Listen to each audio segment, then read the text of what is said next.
Welcome to Mentoring Moments. Mentoring Moments is a sub-series of the E-commerce Edge podcast.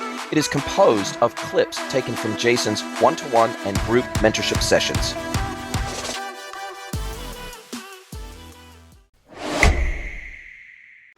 Hey everybody, thanks for joining in on another one of our episodes of Mentoring Moments. I've got Andrew and Lucy here from Bearkind, and we're on one of our one-to-one mentorship sessions, and they raised something that I think is super relevant and super important for so many brands out there, that is challenging to so many brands out there.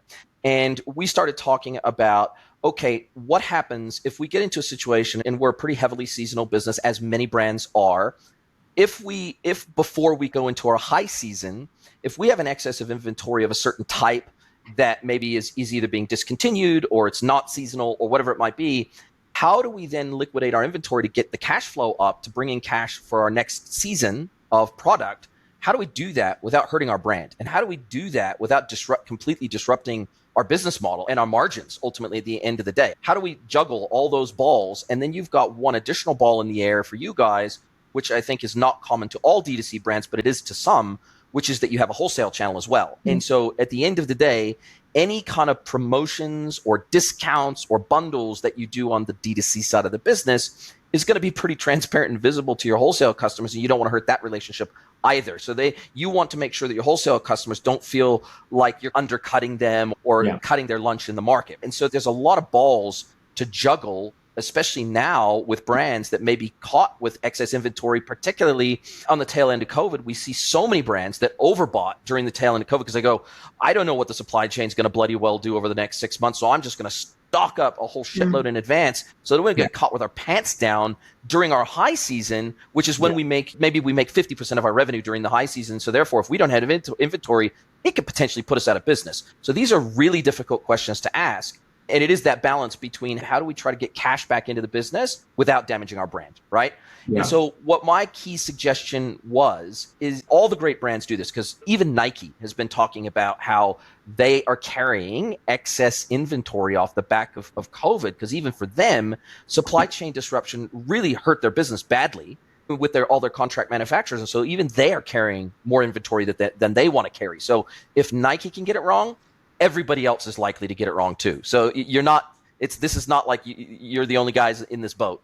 But I think what these bigger brands are really good at doing is not being forced into a situation where they give a flat discount, where they go, okay, for the next 30 days, we're giving you 50% off everything, right? Some of them have outlet stores, right? Physical outlet stores. Now, because you're pure play online, you don't have that luxury. But I'm just trying to say that they're really good about executing any kind of discounting that they do. They execute it on channels where discounts are expected so that it doesn't harm their margin on channels where it is not expected. So if you walk into a Nike store, a regular Nike store, you go to Nike online or you use their mobile app, you usually do not get a bloody discount. It's normally full price. And oftentimes they've got exclusives and special drops and things like that, which helps to support that pricing model. But I don't normally buy, for example, when I buy my Nike shoes, and I'm a big Nike consumer, I don't normally buy Nike shoes through Nike because I know I'm never going to get a discount. So I go to a retailer that's going to give me a discount, right, on the shoe that I want. And oftentimes I can't even get all of the Nike shoe range that's made. I can't even get those through Nike. Sometimes it's only available through retailers. But I said all that to say that they are very cautious about devaluing their brand in the market for both their wholesalers and for them. And so what my suggestion to you was, and I'd love to hear your feedback on this, was try to think of every other way first rather than a straight discount. So I'm talking buy one, get one free, gift with purchase.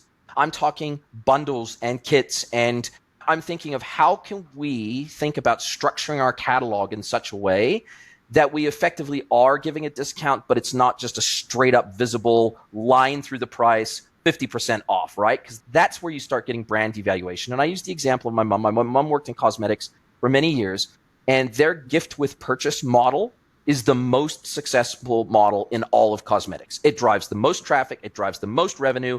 Even with seasonal drops, they will do gift with purchase to drive that extra traffic, right? So we know this is a proven model, and they don't do just straight line discounts. Very rarely in cosmetics will you see somebody like Elizabeth Arden, you'll very rarely see them do like a 50% off everything in the range. They will do other things. They will do like a bundle, or they'll give you a free mascara if you buy this bundle or this kit, right? So, and then the additional complexity here is how, when we start thinking about how we're going to promote products and maybe move some excess inventory without straight line discounting, how do we then also make it worthwhile for our wholesale partners as well, so that they feel like they're sharing in the benefits? They don't feel like your D2C customers are getting a better deal than they are as a wholesale customer. Yeah, So and this did that feel like a good conversation? Absolutely. We've got close to £100,000 worth of stock right now, which is 5 times what we've got in cash. And we've got stock that's not moving. We've got some bestsellers that we can't get back into stock because we've got this cash flow issue. And so these kind of like big questions for us across the retail and the wholesale business, we weren't considering a few things. One, we weren't considering the interplay between retail and wholesale. And that was massive for us, even though we were both thinking, okay, we're going to do a clearance on wholesale, we're going to do a mystery box on retail, but we hadn't talked about what we're going to do with both of those. Probably the same products. Are we going to actually be doing buy one, get one, or buy 4, get 8, whatever that looks like? So I really liked that. And also then on the D2C side, it was looking at, we want to stretch our mystery box above AOV. And I know that's not something that we considered when we were thinking about the mystery box, Lucy. No, yeah, it was quite a random decision with how many stocks does it feel like we can put in a mystery box that makes it feel like a value. But actually, you've put it into the context of this is your AOV, to stretch them a little bit more and make it feel like it's valuable for us, that we've stretched them to that, but also it's valuable for the customer because they feel like they're getting so much more in return than they normally would. I actually have a question on this, Jason, because there's so many options here for us to play with, and obviously it's a case of testing them. Do you test one at a time? Is it valuable having a few different options like A/B test on the website, or do you think you don't want to overwhelm a customer with too many offers? Look, that's always a tough one. I think when you've got a relatively small catalog, then maybe it makes more sense to maybe A/B test. Then it makes maybe sense to run a mystery box for a month, 30 days or 2 weeks or something like that, see how it goes, and then double down on that if it goes great. If not, then maybe try a different type of bundle, a different combination that might work well for your customers. Now, if you've got 50,000 SKUs or 100,000 SKUs, then you can be running multiple types of promotions across multiple categories, multiple brands, etc. It becomes much, much easier to almost run a promotion in tandem with maybe a supplier or a manufacturer or whoever it might be. It becomes easier to then almost segment your catalog by promotion type. And it becomes easier to kind of almost internally A/B test what works best. But I think when you've got a small catalog, it can be, you can almost get a paralysis by analysis in a way, because you don't know what's moving the lever the most, right? So I think that initially trying one at a time is probably the better way to go. Again, that's just one man's opinion based on experiences with brands that are not yours. So what you may do is you may try them sequentially, and then you might try them all together, right? And that becomes its own A/B test. So you maybe every 2 weeks, we may swap this out for a slightly different promotion. And then in 12 weeks time, in 3 months time, we're gonna bring back all of these promotions at the same time on the website. And that's going to be a bit of an A/B test. So I think that no matter what I think and no matter what you think, I think you have to test.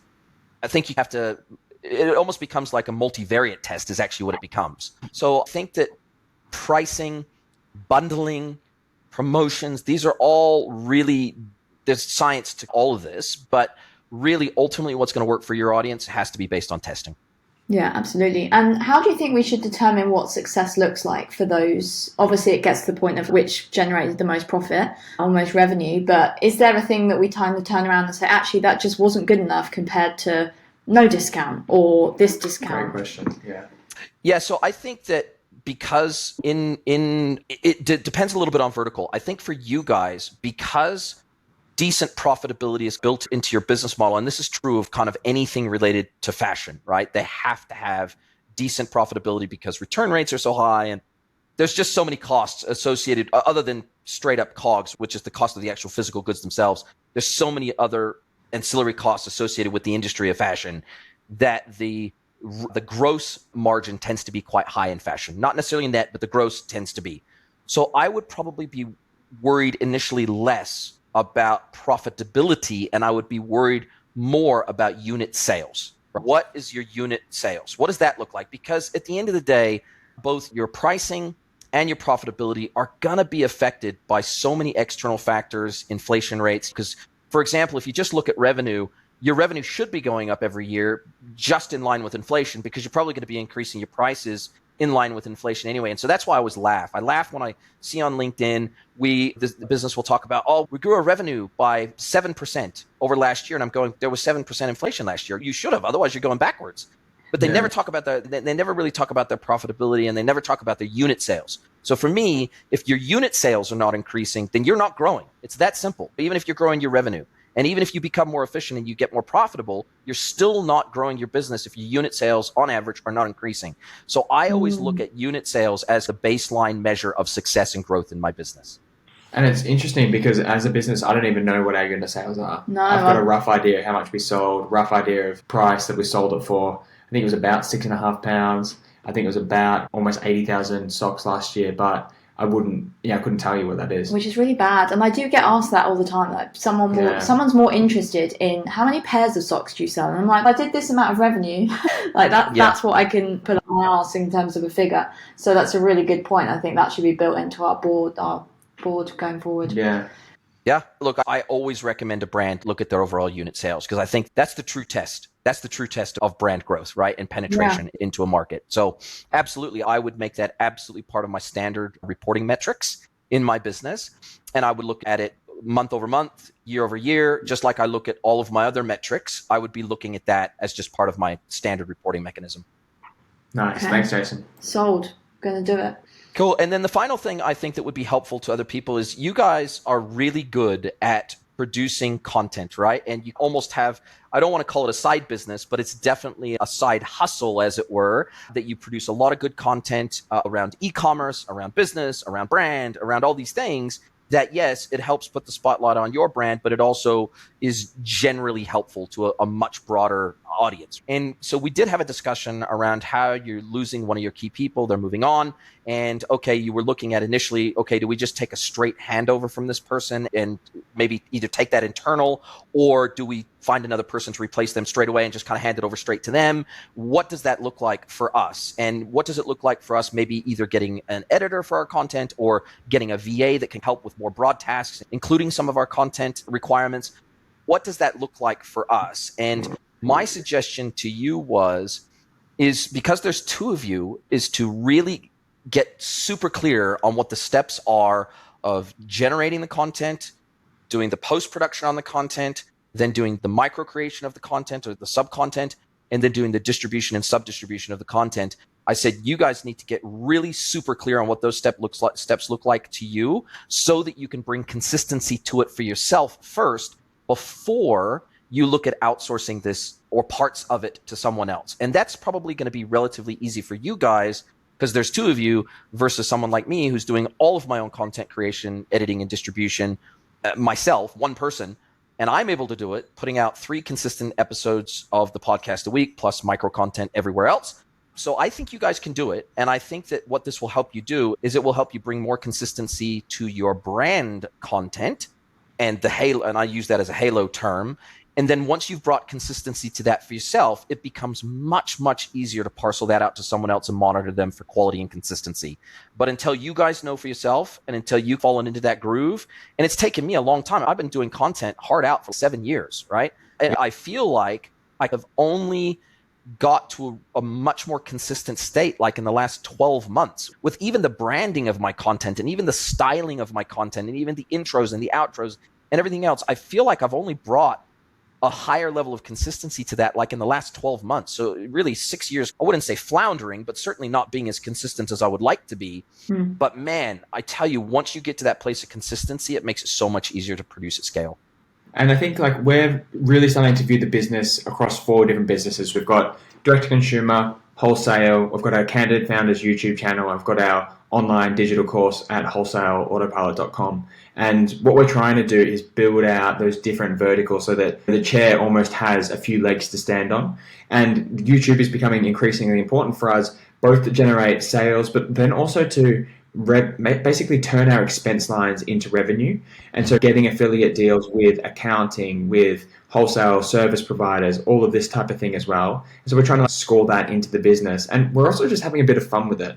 And I think the fun for us is in that content creation, talking about our business, sharing what we've learned, and not in the editing, which is, like you say, there's parts of it that we'll like or not like, or what can we outsource out about that and really refine that process. Because as a small business, we really have shied away from processes. And I think our answer to you was something along the lines of, yeah, that's cool, Jason, but we think we need to improve a lot first still.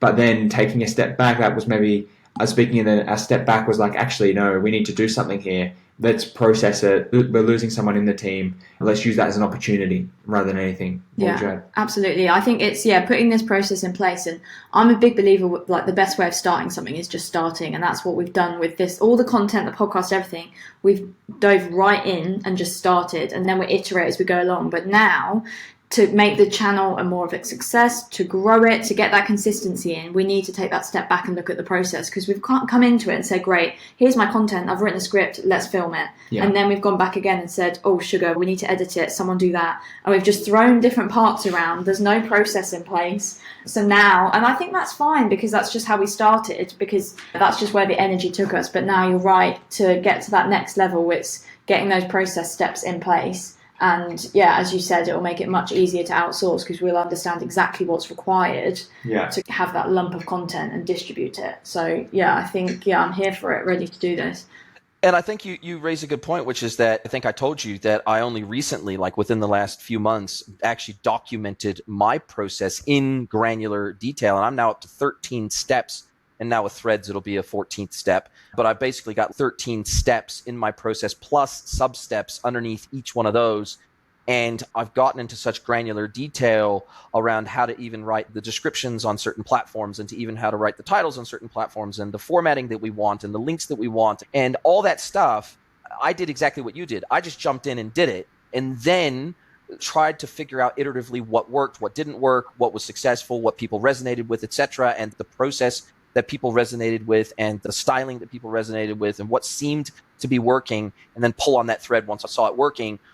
But now that I've done that kind of first, I guess what I just call grunt work of getting to that point, now I can actually systematize it in such a way that actually makes sense to me, so that I don't miss any steps as well. So I literally follow my own process to make sure that I don't miss any steps, because when it's all coming out of your head, it's easy to maybe miss one step, or one distribution channel, or one repurposing of a piece of content. But if you've got your own process, then that's something you can follow for your own consistency's sake. But again, that makes it so much easier to hand it off to someone else. So I definitely don't. I took a very similar process to you, which it was really organic and raw at first. And I was feeling, okay, what is my style? What is my voice? What is my unique value prop? What are the things I actually enjoy talking about? And what are the topics that I can actually create consistently around, so that I don't fall over at episode 36? You know what I mean? I had to figure out for myself, through the process of trial and error,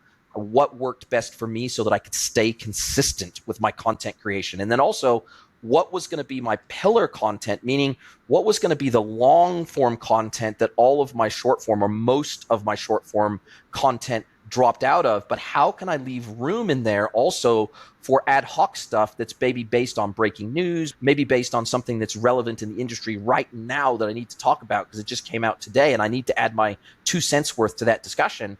I needed to create space in that environment for both types of content, long form pillar content repurposed across all different platforms, but also how can I have fun with it? How can I enjoy it? How can I inject my personality into it? And how can I save room for relevant, timely, in the moment content?